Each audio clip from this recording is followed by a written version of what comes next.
I'm Nicholas White, and I'm a xylophone player. The xylophone is a novelty instrument sometimes. It was used in orchestras as early as the 1800s, but around the turn of the century, it was a kind of a vaudeville comedy instrument. And what made it interesting for vaudeville was it was something you'd never seen before. That's what novelty means.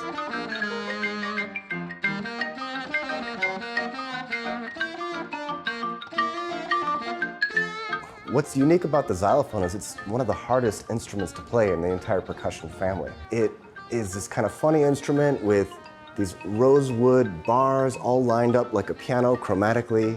And when you're playing with them with the mallets, it's sounding like these tiny little targets that you're supposed to be hitting.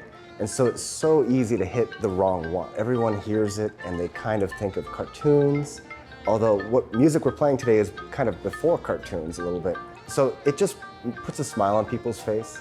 It's an instrument that sometimes makes people laugh, sometimes makes people interested.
All-Star Trio is kind of like a pop band from 1919 to 1921. They were playing these two kind of novelty, funny comedy vaudeville instruments, which were pretty popular at that time. And they're playing arrangements of popular songs, sometimes songs that were released 2 months ago. What made them so successful is that they were recording for the Victor Record Company, and they sold hundreds upon thousands of records, and they're so common now that you can walk into any antique store and find one of their records. I really like to call them the post-World War I pop band. The Michael Jordan of xylophone of all time was named George Hamilton Green, and he was one of the members of the All-Star Trio. He was a xylophone player, and he is just kind of synonymous with that instrument. He's the only person who really made their entire life out of that instrument. And so because George Hamilton Green had a much younger brother, his nephew is still living today. He's actually someone who plays cornet and performs 1920s music.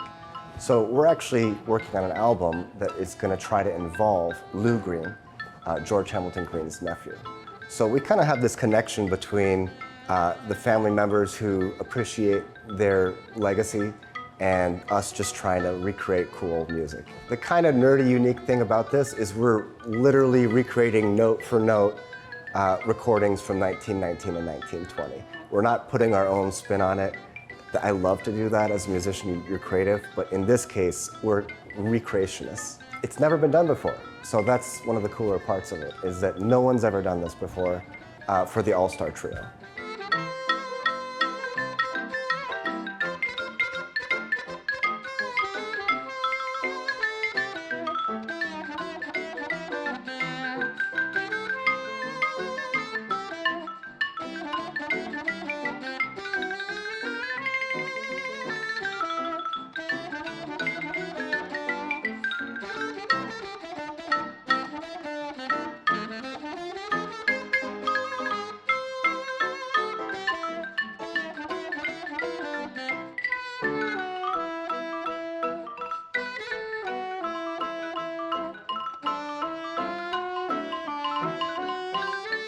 I stay motivated just because I love history.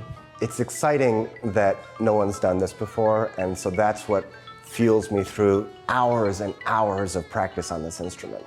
It's not something that I can just, work up a few days and then play one of these songs. Each song you hear today kind of took me months to prepare. So it's a very challenging instrument, but it always pays off when you have days like this.